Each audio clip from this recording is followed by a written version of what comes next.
ഇന്നലെ രാത്രി വൈകിട്ട് യോഗം കഴിഞ്ഞിട്ട് എന്നെ ഒരു വീട്ടിലേക്ക് ഡിന്നറിന് വേണ്ടി ക്ഷണിച്ചാൽ ഞാൻ പറഞ്ഞു എനിക്ക് വരാൻ പറ്റത്തില്ല. എനിക്ക് സാധാരണ ഞാൻ അങ്ങനെ പറയാറില്ല, എത്ര ബുദ്ധിമുട്ടാണെങ്കിലും പോകാറുണ്ട്. പക്ഷേ ഇന്നലെ ഡിന്നറിന് പോയില്ല. പോയതിൻ്റെ കാരണം എനിക്ക് തിരിച്ച് എൻ്റെ പ്രാർത്ഥന മുറിയിൽ മടങ്ങിച്ചേരണമായിരുന്നു. കാരണം ഈ ദിവസങ്ങളിൽ ഞാൻ ഇന്ന് സംസാരിച്ച വേദഭാഗം എൻ്റെ ആയുസ്സിൽ ഞാൻ ചിന്തിക്കാത്തൊരു കാര്യമാണ്. ആ ഒരു ചരിത്രം, ആ ഒരു സംഭവം, സമൃദ്ധിയുടെ കാലം, പിന്നീട് വരാൻ പോകുന്ന ക്ഷാമം, പരിശുദ്ധാത്മാവിനോട് കൃത്യമായി പറഞ്ഞൊരു ദൂതാണ് ഞാനിന്ന് ദൈവസഭയെ അറിയിച്ചത്. ഞാൻ ഒത്തിരി കാര്യങ്ങൾ എഴുതി വെച്ചതൊന്നും ഞാൻ പറഞ്ഞില്ല, പറയാനുള്ള അതിനുള്ള സൗകര്യം നമുക്കൊന്നും ഉണ്ടായിരുന്നില്ലല്ലോ. എന്നാൽ ആ വിഷയത്തിലേക്ക് ചില കാര്യങ്ങൾ നിങ്ങളെ ഒന്ന് ഓർപ്പിക്കണമെന്ന് ഞാൻ ആഗ്രഹിക്കുക. എനിക്കറിയാം, ഞാൻ പഠിപ്പിച്ചുകൊണ്ടിരിക്കുന്ന വേദഭാഗത്തേക്ക് അവസാനമായി പറയേണ്ട ചില കാര്യങ്ങളോട് പറഞ്ഞ് അവസാനിപ്പിക്കണമെന്നൊക്കെ ഞാൻ ആഗ്രഹിച്ചത്. പക്ഷേ ഞാനിന്ന് പറയേണ്ട കുറേ കാര്യങ്ങൾ പറയാഞ്ഞതുകൊണ്ട്, ദൈവമക്കളെ ഒന്ന് പ്രിപ്പയർ ചെയ്യണമെന്നുള്ള ആഗ്രഹമുള്ളതുകൊണ്ടും ഞാൻ ആ വിഷയത്തിലേക്ക് തന്നെ ഒന്ന് മടങ്ങിപ്പോകാൻ കർത്താവിൽ ആഗ്രഹിക്കുകയാണ്. നമുക്ക് ഉൽപ്പത്തി പുസ്തകം 41-ാം അധ്യായത്തിലേക്ക് മടങ്ങിപ്പോകാം. നമ്മൾ വായിച്ച വാക്യങ്ങൾ തന്നെ നമ്മൾ വായിക്കണം. ഉൽപ്പത്തി പുസ്തകം 41-ാം അധ്യായം, അതിൻ്റെ 28 മുതലുള്ള വാക്യങ്ങൾ വായിച്ചു.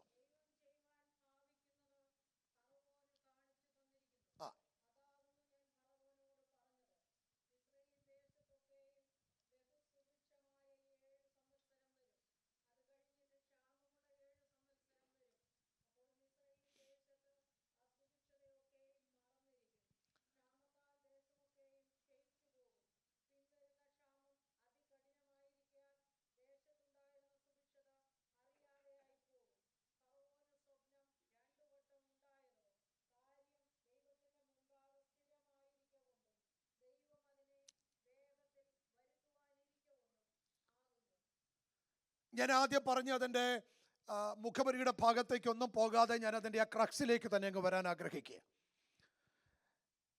പ്ലാനിങ് ഫോർ ദ ഡിസാസ്റ്റർ, വരാൻ പോകുന്ന ദുരന്തത്തിന് വേണ്ടി നമ്മൾ ഒരുങ്ങണം. അതാണ് മുന്നറിയിപ്പ്. ഫറവോന് ദൈവം കൊടുക്കുന്ന ദർശനം അല്ലെങ്കിൽ വെളിപ്പാട് അല്ലെങ്കിൽ സ്വപ്നം, അതിന് യോസഫ് വിശദീകരിക്കുമ്പോൾ യോസഫ് ഇങ്ങനെ പറയുന്നു: ഈ ദേശത്തൊരു സമൃദ്ധിയുടെ കാലമുണ്ട്, എന്നാൽ അത് 7 വർഷം മാത്രമേ നിൽക്കൂ. ഈ 7 വർഷം കൊണ്ട് എത്ര സമാഹരിക്കാൻ കഴിയുമോ അത് മുഴുവൻ നിങ്ങൾ സമാഹരിക്കണം. കാരണം 7 വർഷം കഴിയുമ്പോൾ ഒരു വലിയ ക്ഷാമം സംഭവിക്കാനായി പോവുകയാണ്. എന്ന് വെച്ചാൽ ഇറ്റ് ഈസ് ഇനെവിറ്റബിൾ എന്ന ഇനെവിറ്റബിൾ. യോസഫ് പറയുന്നു, സ്വപ്നം 2 വട്ടം ഉണ്ടായതിൻ്റെ കാരണമോ കാര്യം ദൈവത്തിൻ്റെ സന്നിധിയിൽ സ്ഥിരമാണ്, ഒരു മാറ്റവും ഇല്ല, അതുപോലെ സംഭവിക്കുമെന്നതുകൊണ്ടാണ് ഈ സ്വപ്നം 2 പ്രാവശ്യം 2 പ്രത്യേക തരത്തിൽ ഫറവോൻ ഉണ്ടായത് എന്നാണ് യോസഫ് പറയുന്നത്. ഇനി 54-ാമത്തെ വാക്യം വായിക്കണം. 54-ാമത്തെ വാക്യം.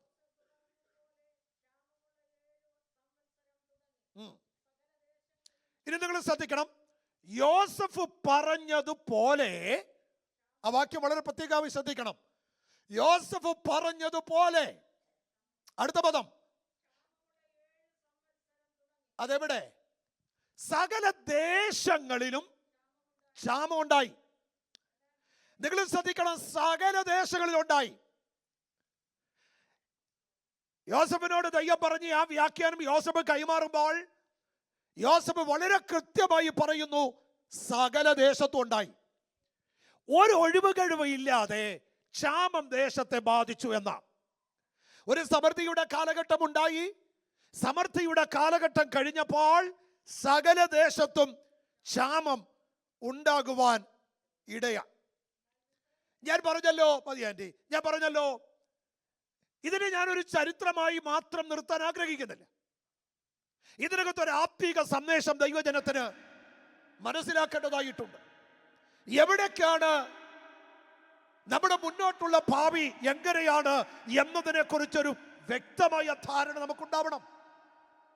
അതുകൊണ്ടാണ് ഈ സമൃദ്ധിയുടെ കാലം കണ്ട് നമ്മുടെ കണ്ണ് മഞ്ഞളിച്ചു പോകരുത് ഞാൻ പറഞ്ഞത്. ഇതെല്ലാം നന്നായി പോകുന്നത് കാണുമ്പോ എല്ലാം ഓക്കെ ആണെന്ന് നിങ്ങൾ ചിന്തിക്കരുത്. ഒരു ക്ഷാമത്തിന്റെ കാലം മുമ്പിലുണ്ട്. ഞാനത് വിശദീകരിക്കാം. ഇന്ന് അമേരിക്കൻ മീഡിയ ലോകത്തിലെ സകല മീഡിയയും ദൈവസഭയ്ക്കോ ദൈവവചനത്തിനോ അനുകൂലമായി നിൽക്കുന്ന ഒരു കാലമല്ല. ഏതെല്ലാം വിധത്തിൽ നിങ്ങൾക്ക് വേണമെങ്കിൽ ഞാൻ അതിന്റെ ഡീറ്റെയിൽസ് തരാം. ഒരു റിസർച്ച് PhD റിസർച്ച് പേപ്പർ ഞാൻ ഈ കഴിഞ്ഞ ദിവസം ഈ വിഷയത്തോട് ബന്ധപ്പെട്ട് വായിച്ചു. നമ്മുടെ ഈ കൾച്ചറിൽ ദൈവസഭയ്ക്കോ ദൈവവചനത്തിനോ അനുസൃതമായ ഒരു മീഡിയ കൾച്ചർ അല്ല ഇന്ന് നമ്മുടെ സമൂഹത്തിൽ ഉള്ളത്. അത് ദൈവവചനത്തിന് വിരുദ്ധമായതാണ്. നമ്മൾ പഠിപ്പിക്കുന്ന ഉപദേശങ്ങളും നമ്മൾ വിശ്വസിക്കുന്ന വിശ്വാസങ്ങൾക്ക് വിരോധമായിട്ടുള്ള ഒരു മീഡിയ കൾച്ചറാണ് ഇന്ന് നമ്മുടെ മുമ്പിൽ ഉള്ളത് എന്ന് നമ്മൾ മറന്നു പോകരുത്. Movies, television programmes, art, articles, newspapers, magazines, such current media tell about the truth of the character of dark and demonic forces. ഞാൻ പറഞ്ഞല്ലോ PhD റിസർച്ച് ചെയ്ത് ഞാൻ എടുത്ത കാര്യം പറയുന്നത്. അതുകൊണ്ട് ഞാനിത് റിസർച്ച് ചെയ്യാമെന്ന് പറയാൻ കാരണം അവര് പറഞ്ഞു വരുന്നത് എന്നാ അറിയാമോ? ഇന്ന് നമ്മൾ കാണുന്ന ഈ ആർട്ടും കൾച്ചറും ഈ ടെലിവിഷനും ആർട്ടിക്കിൾസും മീഡിയ ന്യൂസ് ഇതെല്ലാം ദൈവത്തെയോ വചനത്തെയോ സപ്പോർട്ട് ചെയ്യുന്നതല്ല. അത് ഡീമോണിക് സ്പിരിറ്റിനെ സപ്പോർട്ട് ചെയ്യുന്ന ഒന്നായിട്ട് മാറി. അവർ പറയുന്നത് ശ്രദ്ധിക്കണം. The portrayal of dark and demonic spirit and their character are real. എങ്ങനെയാ അവർ പറയുന്നേ? നമ്മൾ കാണുന്നുണ്ട്, വാമ്പയറിനെ കുറിച്ച് നമ്മൾ കേൾക്കുന്നുണ്ട് അല്ലേ? വാമ്പയർ, ആളുകൾ വാമ്പയർ ആവാൻ ആഗ്രഹിക്കുക. നിങ്ങൾ TV-യിലുള്ള മിക്കവാറും മൂവികളെല്ലാം എടുത്തോ, അല്ലെങ്കിൽ ഇന്നത്തെ പല മീഡിയ പ്രസന്റേഷൻ നിങ്ങൾ എടുത്തോ, ഇതിനെ പ്രോത്സാഹിപ്പിക്കുന്നതാ. ഏതിനെയാ? ഈ ഡാർക്ക് സ്പിരിറ്റിനെ പ്രോത്സാഹിപ്പിക്കുന്ന ഒരു കാഴ്ചയാണ് എല്ലായിടത്തും നമ്മൾ കാണുന്നത്. ഞാൻ താഴോട്ട് വരുമ്പോ അതിന് ഒന്ന് രണ്ട് വിശദീകരണങ്ങളോട് പിന്നീട് തന്നോളാം. Angels, demons, vampires, dark spirits, witches, warlocks എന്ന് വേണ്ട ഇതുപോലെയുള്ളതിനെയൊക്കെ ഭയങ്കര മനോഹരമായി ആളുകൾക്ക് ആകർഷകമായിട്ട് അങ്ങ് പ്രസന്റ് ചെയ്യുക. നമ്മുടെ കുഞ്ഞുങ്ങളൊക്കെ കാണുന്നത് ഇതാ. നിങ്ങൾ ഓർക്കണം, നമ്മുടെ കാർട്ടൂണുകളിൽ, നമ്മുടെ കുഞ്ഞുങ്ങൾ കാണുന്ന മൂവികളിൽ അവരിരുന്നത് ഇങ്ങനെ മാറ്റി മാറ്റി മാറ്റി കാണുമ്പോൾ അവര് കാണുന്ന ഈ മീഡിയ കൾച്ചർ കർത്താവിന്റെ വചനത്തിൽ നിന്നും ദൈവസഭയുടെ ഉപദേശങ്ങളിൽ നിന്നും വരുന്ന തലമുറയെ അകറ്റിക്കളയുന്ന ഒരു മീഡിയ കൾച്ചറിലാണ് നമ്മൾ ജീവിക്കുന്നത്. ദൈവത്തോട് സ്തോത്രം. തീർന്നില്ല, ഉള്ള കാര്യങ്ങൾ ഞാൻ ഉള്ള സമയം കൊണ്ട് പറയാം. 2040 ആവുമ്പോഴേക്കും ഇന്ന് 2024, ഞാൻ പറയുന്നത് 16 വർഷം അല്ലെങ്കിൽ 15 വർഷം. ഈ 15 വർഷത്തിനുള്ളിൽ mind controlled devices, brain technology common ആയിട്ട് മാറും. നിങ്ങൾ ശ്രദ്ധിക്കണം. ഇന്ന് നമ്മൾ എങ്ങനെ ചിന്തിക്കുന്ന അറിയാമോ? നമ്മുടെ ദൈവം നമുക്ക് തന്നിരിക്കുന്ന ബ്രെയിൻ കൊണ്ടാ. പക്ഷെ ഈ ബ്രെയിനെ അതിനൊരു സ്മാർട്ട് ബ്രെയിൻ ആക്കി മാറ്റും. ശ്രദ്ധിക്കണം, സ്മാർട്ട് ബ്രെയിൻ ആയിട്ട് മാറ്റും. അങ്ങനെ ബ്രെയിൻ ടെക്നോളജി ഇന്ന് ഏറ്റവും ശക്തമായി പുരോഗമിച്ച് നമ്മുടെ സമൂഹത്തെ സ്വാധീനിച്ചു കൊണ്ടിരിക്കുന്നത്. നമ്മൾ വിചാരിക്കുക ഇതൊക്കെ എങ്ങനെയാ വരുന്നത്, നമ്മുടെ തലയൊക്കെ നമ്മൾ കൊടുത്തെങ്കിലല്ലേ ഇതിനകത്ത് ഇംപ്ലാന്റ് ചെയ്യാൻ പറ്റുമെന്ന് നമ്മൾ ചിന്തിക്കുന്നത് അല്ലേ?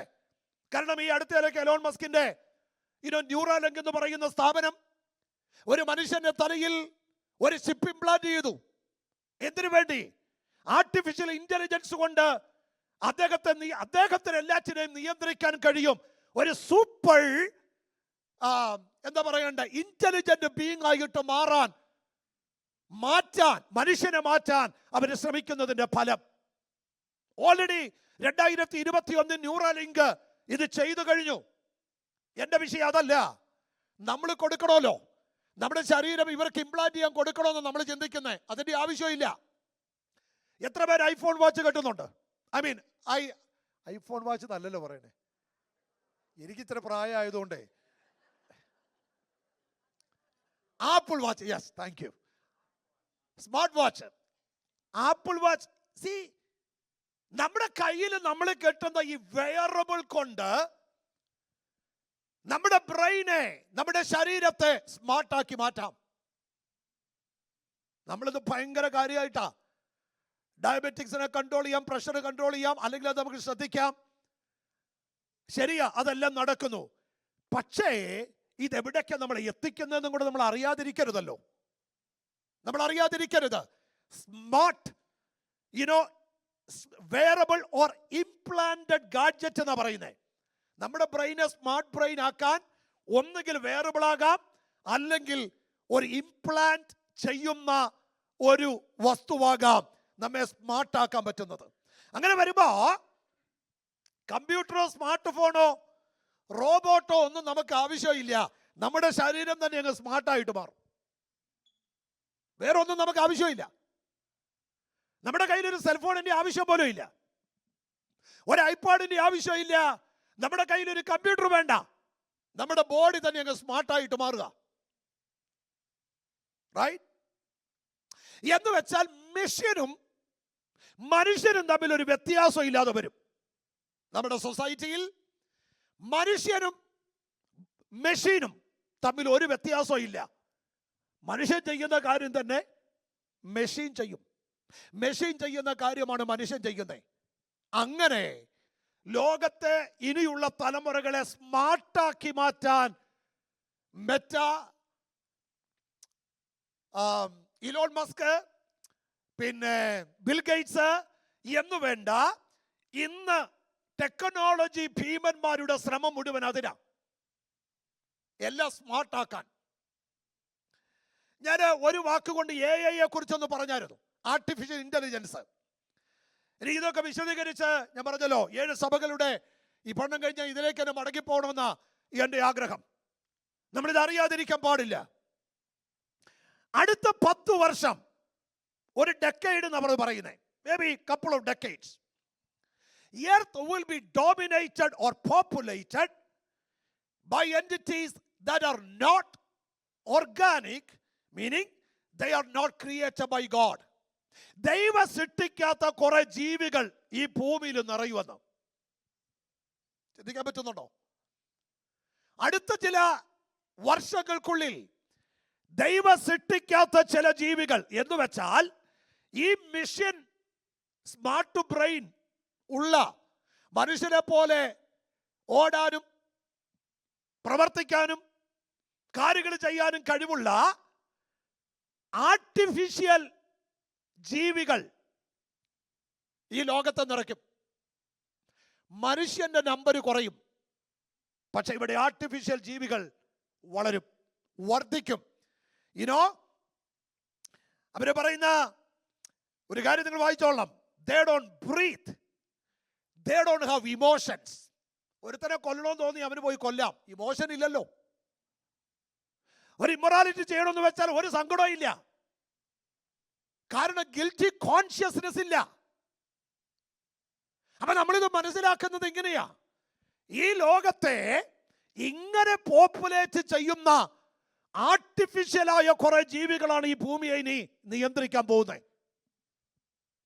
ശ്രദ്ധിക്കണം. അപ്പൊ അങ്ങനെ വരുമ്പോ ഇവിടെ സ്നേഹത്തിന് വിലയില്ല, ക്ഷമയ്ക്ക് വിലയില്ല, ഇവിടെ ആർക്ക് വേണേലും എന്തും ചെയ്യാം എന്നൊരു നിലയിലേക്ക് ഈ ലോകത്തിന്റെ ഗതികൾ മാറാൻ പോവാ. പേടിക്കണം, ഇതിനെ നിസ്സാരമായിട്ട് കാണരുത്. ഞാൻ പറഞ്ഞായിരുന്നു,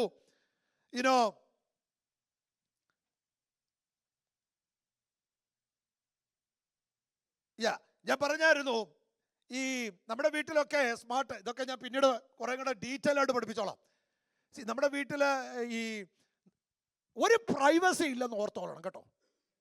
നമ്മൾ പറയുന്ന നമ്മൾ വീട്ടിലെല്ലാം ഭയങ്കര സെക്യൂരിറ്റിയാന്നാ. ഏനോ ADTന് നമ്മൾ വെച്ചിട്ടുണ്ട്, പിന്നെ റിങ് വെച്ചിട്ടുണ്ട്, പിന്നെ എന്നുള്ള ഒരുപാട് പരിപാടികളുണ്ട്. ഇതിലെല്ലാം നമ്മൾ വെച്ചിട്ട് നമ്മൾ പറയും നമ്മൾ ഭയങ്കര സെക്യൂരിറ്റിയാന്നാ. നമ്മുടെ വീട്ടിലുള്ള നമ്മുടെ സകല ഗാഡ്ജറ്റ്സും, ഫോൺ ഉൾപ്പെടെ, നമ്മുടെ ഈവൻ വാക്വം എന്താ പറയുന്നത്, റോബോട്ട് ഉണ്ടല്ലോ, വാക്വം എന്താ പറയുന്നത്, വാക്വം ക്ലീനർ അല്ലെ, റോബോട്ട്, ഈ സാധനം വരെ നമ്മുടെ വീട്ടിലെ സകല രഹസ്യങ്ങളും സ്റ്റോർ ചെയ്യുന്നുണ്ട്, വെളിയിലേക്ക് വിടുന്നുണ്ട്. Alexa already സംഭവിച്ചതാ. ഓക്കെ, അപ്പൊ ഈ പറഞ്ഞു വരുന്നത് ഒരു പ്രൈവസി ഉള്ളത്, ഞാൻ അതിലേക്ക് വരുന്നുണ്ട്. ഒരു പ്രൈവസി ഇല്ല. നമ്മളെല്ലാം സ്മാർട്ടാണ്. നമ്മളൊന്ന് എവിടെയെങ്കിലും ഒന്ന് തൊട്ടാൽ ലൈറ്റ് തെളിയും. എന്നാ ഹാപ്പിയാണെന്നറിയാവോ? ഭയങ്കര ഹാപ്പിയാണ് നമ്മൾ. എവിടെയെങ്കിലും തൊട്ടാൽ ലൈറ്റ് തെളിയും. ഒന്ന് പറഞ്ഞാൽ മതി, അലക്സ സ്റ്റോപ്പ് എന്ന് പറയുമ്പോഴത്തേക്കും അലക്സ സ്റ്റോപ്പ് ചെയ്യുക. നമ്മൾ ഭയങ്കര ഹാപ്പി ഇതിനകത്തൊക്കെ. പക്ഷെ ഇത് എവിടെയൊക്കെ നമ്മളെ കൊണ്ടുപോകുന്നറിയാവോ? This is going to completely control the entire universe. യൂണിവേഴ്സിനെ, ദ ഹ്യൂമാനിറ്റിയെ കൺട്രോൾ ചെയ്യുന്നൊരു നിലയിലേക്ക് ഈ സ്മാർട്ട് ഐറ്റംസ് നമ്മളെ കൊണ്ടുപോവാ. അപ്പൊ എന്താ നമ്മൾ വിചാരിക്കും, ഇതൊക്കെ പറയുമ്പോൾ പാസ്റ്റേ എങ്ങനെയാ ഈ ക്ഷാമം അല്ലെങ്കിൽ സ്പിരിച്വലി ഇതെങ്ങനെയാ ഞങ്ങളെ അഫക്റ്റ് ചെയ്യുന്നേ? അവര് പറയുന്നത് AI can create new ideas, even create a new Bible. ഈ പുസ്തകം മണ്ടത്തരമാണെന്നാ ഇനി പറയുന്നേ. ഈ പുസ്തകം മണ്ടത്തര. നമ്മുടെ കുഞ്ഞുങ്ങളോട് പറഞ്ഞു കൊടുക്കുക, 2000 വർഷം മുമ്പ് ദൈവത്തിന്റെ ആത്മാ നിവേശിതനായി ദൈവത്തിന്റെ ദാസന്മാർ രചിക്കപ്പെട്ടതാണ് ഈ പുസ്തകം എന്ന് പറയുമ്പോൾ അവർ പറയും ഞങ്ങൾക്ക് AI എഴുതി തന്ന പുസ്തകം ഉണ്ടെന്ന്. അവർ പറയും ഇന്റലിജൻസ്. ഇതിനകത്ത് പലതും ഞങ്ങൾക്ക് വിശ്വസിക്കാൻ ബുദ്ധിമുട്ടുണ്ട്. പക്ഷെ ഞങ്ങൾക്ക് വിശ്വസിക്കാൻ പറ്റുന്ന ആർട്ടിഫിഷ്യൽ ഇന്റലിജൻസ് എഴുതിയ ഒരു ബൈബിൾ ഞങ്ങളുടെ കയ്യിലുണ്ടെങ്കിൽ അതല്ലേ ഞങ്ങൾ വിശ്വസിക്കണ്ടേ?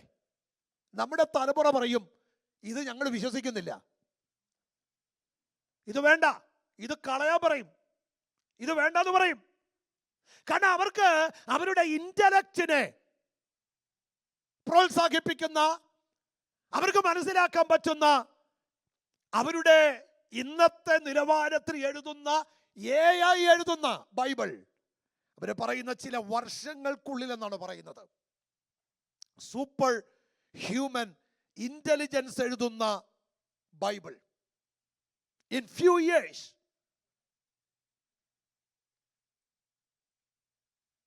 അപ്പൊ അങ്ങനെ വരുമ്പോ ചില വർഷങ്ങൾക്ക് മുമ്പ് നമ്മുടെ കയ്യിലിരിക്കുന്ന ഈ ബൈബിളൊക്കെ പഴഞ്ചനെന്ന് പറയും ആളുകൾ. എന്തിനാ ഇപ്പൊ വിശ്വസിക്കുന്നത്? ഇത് വേറെ എന്തെല്ലാം കാര്യം വിശ്വസിക്കാം, കാരണം ഇന്റലിജൻസ് ആണ്. അങ്ങനെ ആളുകൾ വിശുദ്ധ വേദപുസ്തകത്തിന് ഉപദേശങ്ങൾക്കും വില കൊടുക്കാതെ മാറും. ഞാൻ അതുകൊണ്ടാണ് പറഞ്ഞത് ഒരു ക്ഷാമം വരും. സ്പിരിച്വൽ ഫാമിനെ ഞാൻ പറയാം. ഇന്ന് ഇവര് അൽഗോരിതമാണ് ഈ പറയുന്നൊക്കെ, അൽഗോരിതംസ്. പക്ഷെ അവർക്ക് പോലും ഇത് ഉണ്ടാക്കുന്ന മനുഷ്യർ പോലും മനസ്സിലാവുന്നില്ല ഈ മെഷീൻ ഇനി എന്നാ ചെയ്യാൻ പോകുന്നതെന്ന്. ഇതുണ്ടാക്കി വിടുന്ന, ഈ കമ്പ്യൂട്ടർ ഉണ്ടാക്കി വിടുന്ന, അല്ലെങ്കിൽ അൽഗോരിതംസ് ക്രിയേറ്റ് ചെയ്ത് ഉണ്ടാക്കി വിടുന്ന ഈ മെഷീന് പോലും അറിയില്ല ഇനി അടുത്തതായി ഈ മെഷീൻ എന്നാ ചെയ്യാൻ പോകുന്നതെന്ന്. നമുക്ക് പോലും നിയന്ത്രിക്കാൻ പറ്റത്തില്ലെന്ന് പറഞ്ഞാൽ അതിന്റെ ഭീകരത ഊഹിക്കാൻ പറ്റുമോ പ്രിയരെ? ഊഹിക്കാൻ പറ്റില്ല. ഞാൻ ആദ്യം പറഞ്ഞതുപോലെ ഈ നമ്മുടെ കയ്യിലൊക്കെ നമ്മൾ വിചാരിക്കും ഇതിനകത്ത് ഇപ്പോൾ ഒരു ആപ്പുണ്ട്, എൻ്റെ കയ്യിലുമുണ്ട്, ഇതിനകത്തൊരു ബൈബിൾ ആപ്പുണ്ട്. ആ ബൈബിൾ ആപ്പ് കിട്ടിയത് എന്തുകൊണ്ടാ? ആപ്പിൾ കമ്പനി ആ ബൈബിൾ ആപ്പ് അവരുടെ എന്താ പറയുന്നത്, അവരുടെ ആ സ്റ്റോറിൽ അവരനുവദിച്ചുകൊണ്ടല്ലേ. ഇല്ലെങ്കിൽ ഇത് കിട്ടുമോ? കിട്ടത്തില്ല. ഇപ്പോൾ ഐഫോൺ എന്നല്ല, ഏത് സെൽഫോണിലാണെങ്കിലും ആ ആപ്പ് സ്റ്റോറിൽ നമുക്കത് ഡൗൺലോഡ് ചെയ്യാൻ അനുവാദം ഉള്ളത് കൊണ്ടാണ് നമ്മൾ ഡൗൺലോഡ് ചെയ്യുന്നത്. പക്ഷേ ആർട്ടിഫിഷ്യൽ ഇന്റലിജൻസ് ലോകത്തെ നിയന്ത്രിക്കാൻ തുടങ്ങുമ്പോൾ ഈ വേദപുസ്തകം ഒബ്സലീറ്റ് ആണ്, ഇത് അംഗീകരിക്കാൻ പറ്റില്ല, സൂപ്പർ ഇന്റലിജൻസ് എഴുതുന്ന AI എഴുതുന്ന ബൈബിളാണ് ശരിയെന്ന് പറഞ്ഞ് ഇന്നത്തെ ടെക്നോളജി അത് പ്രഖ്യാപിച്ചു കഴിഞ്ഞാൽ, ഗവൺമെന്റ് കൂടെ നിന്നാൽ ഇത് നമുക്ക് ഡൗൺലോഡ് ചെയ്യാൻ പറ്റത്തില്ല. You will not use this. You cannot use this. അത് തന്നെ അജണ്ട എന്ന് പറയുന്നത്. നമ്മുടെ കയ്യിൽ നിന്ന് വേദപുസ്തകം എടുത്തു മാറ്റും. ഇപ്പൊ തന്നെ ഈ വേദപുസ്തകം ഒബ്സലീറ്റ് ആണ് എന്ന് പറയുന്ന ഒരു ആർഗ്യുമെന്റ് ലോകം മുഴുവനുണ്ട്. ഇതിനെ അംഗീകരിക്കാൻ പറ്റില്ല, ഇത് പഴഞ്ചനാണെന്ന് പറയുന്ന ഒരു ആർഗ്യുമെന്റ് ലോകം മുഴുവനുണ്ട്. അപ്പോഴാണ് നമ്മൾ മനസ്സിലാക്കുന്നത് AI കൺട്രോൾ ചെയ്യുന്ന ഒരു ലോകമാണെങ്കിൽ അതിനകത്ത് ഈ വേദപുസ്തകത്തിന് ഒരു സ്ഥാനവും ഇല്ലാതെ വരും. അപ്പൊ നമ്മൾ പറയുന്ന, പ്രസംഗിക്കുന്ന, നമ്മൾ പഠിപ്പിക്കുന്ന ഒരു ഉപദേശവും ആ കാലഘട്ടത്തിൽ ആളുകൾ അംഗീകരിക്കത്തില്ല. അംഗീകരിക്കാൻ അവർക്ക് പറ്റില്ല എന്നുകൂടെ നമ്മൾ ഓർത്തിരിക്കണം. ഞാൻ ഒന്ന് തൊട്ടുപോയി കോവിഡിനെ കുറിച്ച്. നമുക്കറിയാം കോവിഡിന്റെ ഭീകരത എത്രമാത്രമായിരുന്നു, അതുകൊണ്ടുണ്ടായ അപകടം എത്ര വലുതായിരുന്നു. ഏറ്റവും ടാർഗറ്റ് ചെയ്ത ഒരു ഗ്രൂപ്പ് ഏതാണെന്നറിയാമോ? ദൈവസഭയാ. മറക്കരുത്. വേറെ ആർക്കും ഒരു സങ്കടം ഉണ്ടായിരുന്നില്ല. ദൈവസഭ വല്ലാതെ ബാധിക്കപ്പെട്ടു. 40% 38 തൊട്ട് 40% വരെയാണ് ദൈവസഭയുടെ ഭാഗമായ വിശ്വാസികൾ വിശ്വാസം വിട്ട് ആരാധനയ്ക്ക് വരാതെ പിന്മാറിപ്പോയത്. ശ്രദ്ധിച്ചോളണം. പ്യൂ റിസർച്ച്, അമേരിക്കയിലെ ലോകം മുഴുവൻ നടത്തിയ പ്യൂ റിസർച്ചിന്റെ ഒരു കണക്കാണ് ഞാൻ പറഞ്ഞത്. 38 to 40% ദൈവസഭയിൽ റെഗുലറായി അറ്റൻഡ് ചെയ്തുകൊണ്ടിരുന്ന ആളുകൾ ആരാധനയ്ക്ക് വരാതെ പിന്മാറിപ്പോയത് ഇത്ര വലിയ ശതമാനമാണെന്ന് ഓർക്കണം. അപ്പൊ ഞാൻ അതുകൊണ്ട് പറഞ്ഞു, ഏറ്റവും അധികം ഇത് ബാധിച്ച ദൈവസഭയാ. എത്ര ഈസിയായി ഗവൺമെന്റ് നമ്മളെ കൺട്രോൾ ചെയ്തു, ഇല്ലേ? എത്ര ഈസി ആയിട്ട് കൺട്രോൾ ചെയ്തു. നമുക്ക് കൂടി വരാൻ പറ്റുമായിരുന്നു? കൂടി വരാൻ പറ്റത്തില്ല. നമുക്കൊരാളെ കാണാൻ പോകാൻ പറ്റുമായിരുന്നു? പറ്റത്തില്ല. എത്ര ഈസി ആയിട്ട് കൺട്രോൾ ചെയ്തു. അപ്പൊ അതിനും വലിയൊരു കൺട്രോൾ വരുമെന്ന് പറഞ്ഞാൽ വിശ്വസിക്കാൻ പറ്റുമോ? ഇനി ഞാൻ പറയാം. നാനോ ടെക്നോളജിയാണ് മനുഷ്യ ശരീരത്തിലൂടെ കടത്തിവിടാൻ അവർ ശ്രമിക്കുന്നത്. ഇതിനെക്കുറിച്ച് പല വിവാദങ്ങളൊക്കെ ഉണ്ടെന്ന് മനസ്സിലാക്കിക്കൊണ്ട് തന്നെയാണ് ഇനി ഞാൻ പറയാൻ പോകുന്ന ഒരു statement. Scientist in Spain have found graphene oxide and nano technology in Wuhan coronavirus injections. എത്ര പേർക്ക് മനസ്സിലായെന്ന് എനിക്ക് അറിഞ്ഞുകൂടാ. Scientists in Spain have found a graphene oxide and nanotechnology in Wuhan coronavirus injections. നമ്മളെല്ലാവരും ഇഞ്ചക്ഷൻ എടുത്താലേ, 1 എടുത്തവരുണ്ട്, 2 എടുത്തവരുണ്ട്, 3 എടുത്തവരുണ്ട്, 4 എടുത്തവരുണ്ട്, 5 എടുത്തവരുണ്ട്. ഇപ്പോഴത്തെ ഒരു പുതിയ സയന്റിഫിക് റിസർച്ച് സ്പെയിനിൽ നിന്നുള്ള സയന്റിസ്റ്റിന്റെ ആർട്ടിക്കിളാണ് ഞാൻ പറഞ്ഞത്. വെറുതെ പറയുന്ന ഒരു ആർട്ടിക്കിൾ അല്ല. ഫ്രം ദ യൂണിവേഴ്സിറ്റി ഓഫ് സ്പെയിനിൽ റിസർച്ച് നടത്തി അവർ പുറത്തിറക്കിയ ഒരു ആർട്ടിക്കിളിന്റെ ഒരു സ്റ്റേറ്റ്മെന്റ് ഞാൻ എടുത്തു പറഞ്ഞത്. കൊറോണ വൈറസിൽ ഗ്രാഫീൻ ഓക്സൈഡ് ഉണ്ടായിരുന്നെന്ന്. എന്താ ഗ്രാഫീൻ ഓക്സൈഡ് ചെയ്യുന്നേ? According to scientist, graphene oxide can be detected in the immune system as if it were a pathogen. Nurses അറിയാം എന്നെക്കാളും. Once injected, it has an affinity for the central nervous system. ഇത് ഈ graphene oxide ഉള്ള injection എടുക്കുമ്പോൾ അത് ഏറ്റവും അധികം ബാധിക്കുന്നത് നമ്മുടെ സെൻട്രൽ നെർവ് സിസ്റ്റത്തെയാണ്. which can potentially cause paralysis, stroke or alteration of nervous system. എന്താ സംഭവിക്കുന്നത്? ഇതെടുത്തവർക്ക് സംഭവിക്കുന്നത് ഒന്നുകിൽ പാരാലിസിസ് ഉണ്ടാകാം, സ്ട്രോക്ക് ഉണ്ടാവാം, അല്ലെങ്കിൽ നമ്മുടെ നെർവസ് സിസ്റ്റത്തെ ഇത് ഓൾട്ടറേറ്റ് ചെയ്യാം. ദൈവം സൃഷ്ടിച്ച നമ്മുടെ നെർവസ് സിസ്റ്റത്തെ ഇത് ഓൾട്ടറേറ്റ് ചെയ്യുന്നു. തീർന്നില്ല. It has the potential to cause blood clots.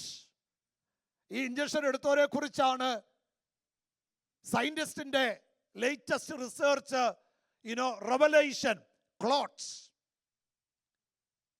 Increased heart disease, thrombosis with ത്രോംബോസൈറ്റോപേനിയ.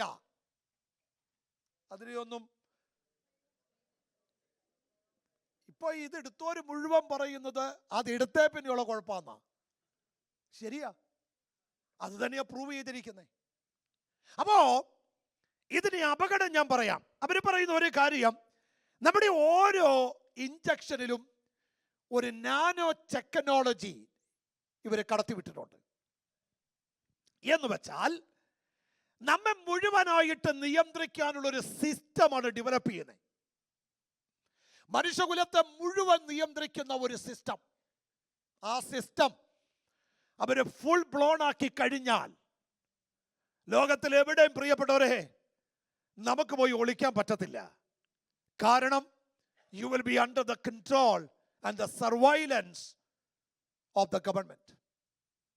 അപ്പോൾ ഒരു കാര്യം നമുക്ക് നമ്മുടെ ഫ്രീഡത്തിൽ ചെയ്യാൻ പറ്റില്ല, ചിന്തിക്കാൻ പോലും പറ്റില്ല. കാരണം ചിന്തിക്കണമെന്നുണ്ടെങ്കിൽ നമ്മെ നിയന്ത്രിക്കുന്നത് സ്മാർട്ട് സിസ്റ്റമാണ്, smart ടെക്നോളജിയാണ്.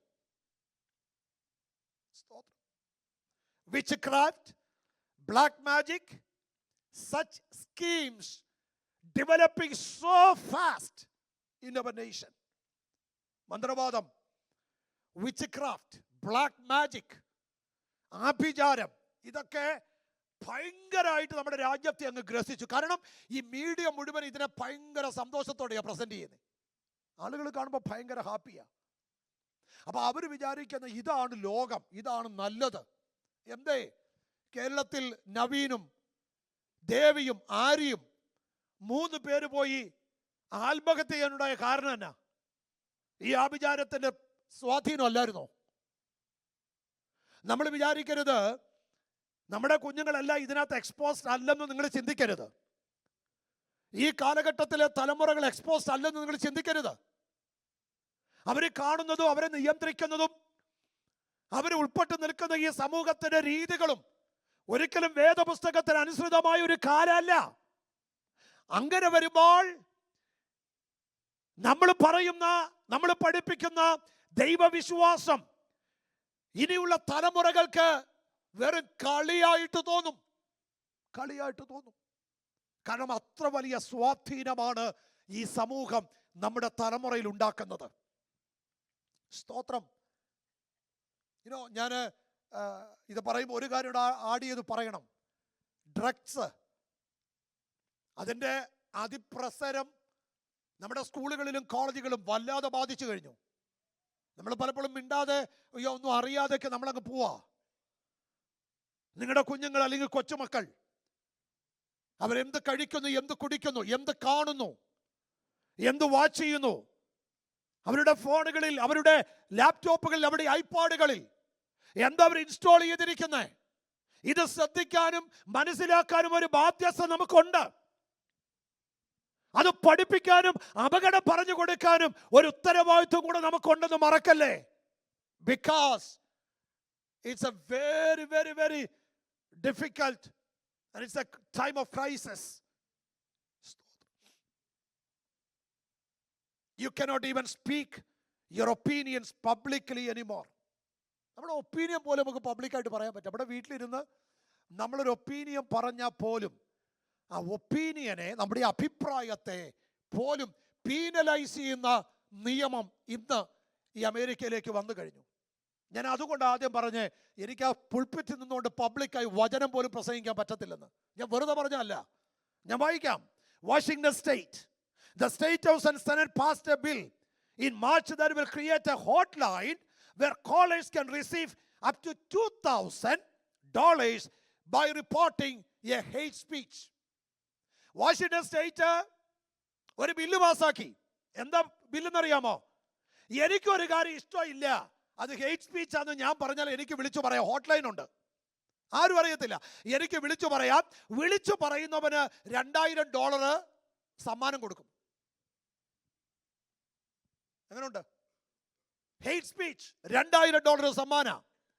New York same pattern follow ചെയ്യുക. അതെത്ര ഓഫർ ചെയ്യുന്നറിയാമോ? $10,000, $10,000. ആളുകൾ വെറുതെ ഇരിക്കുമോ? നമ്മൾ ഓപ്പൺ ചെയ്ത് കൊടുക്കുക. ഇപ്പം ഞാൻ ചെന്ന് ഒരാളോട് സുവിശേഷം പറയാം, അല്ലെങ്കിൽ ഞാൻ ആ സ്റ്റേജിൽ നിന്നുകൊണ്ട് ഞാൻ പറയുക, സ്വവർഗഭോഗം തെറ്റാണെന്ന് ഞാൻ പറയുക. അപ്പോൾ വേറെ ആൾ വിചാരിക്കുക, പാസ്റ്റേ അത് ശരിയല്ല, പാസ്റ്റർ പറഞ്ഞ തെറ്റാ, കാരണം ഇത് വേദോസി പറഞ്ഞാലേ ഞങ്ങളത് വിശ്വസിക്കുന്നില്ലല്ലോ. They can call. എനിക്ക് ആ സ്റ്റേജിൽ നിന്നുകൊണ്ട് ദൈവവചനം പോലും പറയാൻ അനുവാദം ഉണ്ടാവില്ല.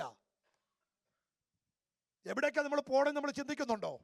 $10,000 ന്യൂയോർക്ക് സ്റ്റേറ്റ് ഓഫർ ചെയ്യാൻ പോകുന്നത്. UK, ഇതേ US കാര്യം പറഞ്ഞേ, ഒത്തിരി കാര്യങ്ങളുണ്ട്. UK അവർ തീരുമാനിച്ചിരിക്കുന്നത് പ്രൈവറ്റ് ഗ്രൂപ്പ് ചാറ്റിൽ, ശ്രദ്ധിക്കണം, പ്രൈവറ്റ് ഗ്രൂപ്പ് ചാറ്റ് എന്ന് വെച്ചാൽ ഞാനും ജോയിച്ചാനും ഒരു മെസ്സേജ് പ്രൈവറ്റ് ആയിട്ട് അയക്കാമെന്ന് വിചാരിച്ചോ. ഇതുവരെ ഇന്ന് സർവൈലൻസ് ചെയ്യാനുള്ള സൗകര്യമുണ്ട്. ഒരു പ്രൈവറ്റ് ഗ്രൂപ്പ് ചാറ്റിൽ ഒരു പ്രീവിയസ് പോലീസ് ഓഫീസർ ഒരു സ്റ്റേറ്റ്മെന്റ് ഇട്ടു. ആ സ്റ്റേറ്റ്മെന്റ് ഇവർ പൊക്കി.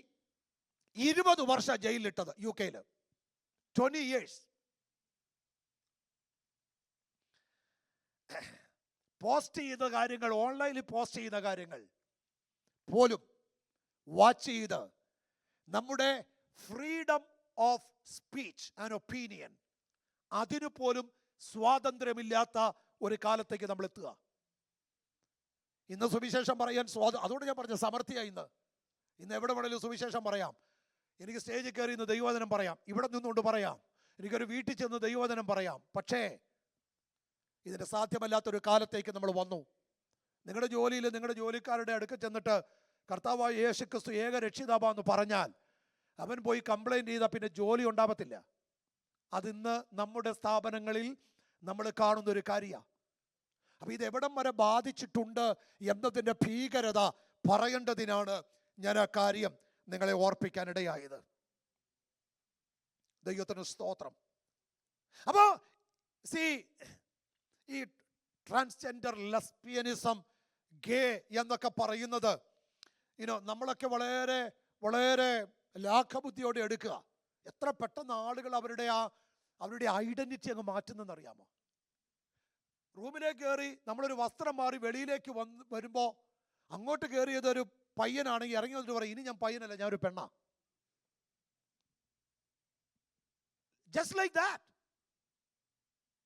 നമ്മുടെ കുഞ്ഞുങ്ങൾ ഒരാൾ നാളെ ഇങ്ങനൊരു കാര്യം വന്ന് പറഞ്ഞാൽ എന്തായിരിക്കും നമ്മുടെ റെസ്പോൺസ്? എന്തായിരിക്കും നമ്മുടെ സാഹചര്യം? നമ്മൾ എങ്ങനെ ഇതിനെ ഉൾക്കൊള്ളും പ്രിയരെ?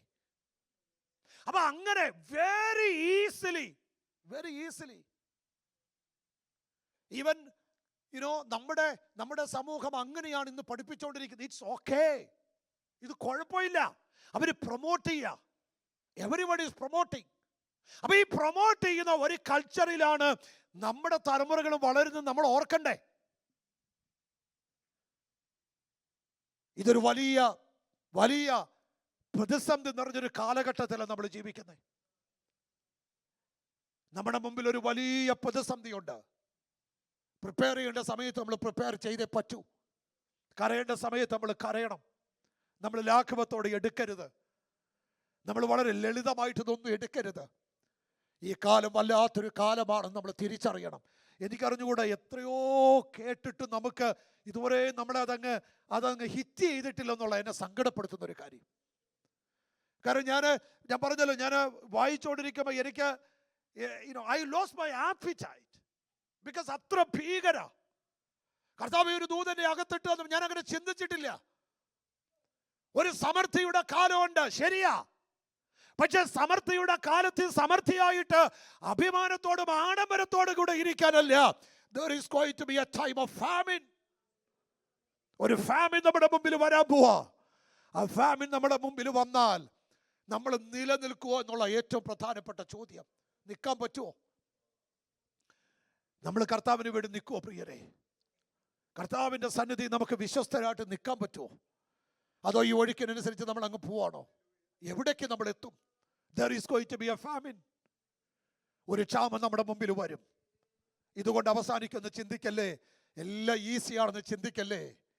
ഇതൊരിക്കലും നമുക്ക് അനുകൂലമായ ഒരു സമൂഹമാണെന്ന് നമ്മൾ ചിന്തിക്കരുത്. രാവിലെ ദൈവസന്നിധിയിൽ വളരെ ആത്മാർത്ഥമായിട്ട് പ്രാർത്ഥിക്കണം. കർത്താവിൻ്റെ സന്നിധിയിൽ ഞാൻ അറിഞ്ഞ വിശ്വാസം, ഞാൻ മനസ്സിലാക്കിയ സത്യങ്ങൾ, ഞാൻ പഠിച്ച ഉപദേശങ്ങൾ അതൊന്നും കർത്താവേ കാറ്റി പറത്തി കളയാൻ എനിക്കിടയാവരുത്. ലോകം എങ്ങനെ വേണേലും പൊക്കോട്ടെ, പക്ഷെ എനിക്ക് അങ്ങനെ പറ്റില്ലെന്ന് ഒരു ബോധ്യം നമ്മുടെ അകത്തുണ്ടാവണം. അതുകൊണ്ടാണ് നമ്മുടെ കർത്താവ് തന്റെ ശിഷ്യന്മാരോട് അന്ത്യകാലത്തെ കുറിച്ച് പറഞ്ഞപ്പോൾ കർത്താവ് വളരെ കൃത്യമായി മത്തായിയുടെ സുവിശേഷം 24-ാം അധ്യായത്തിൽ പറഞ്ഞ കുറെ കാര്യങ്ങളുണ്ട്. എൻ്റെ നാമനിമിത്തം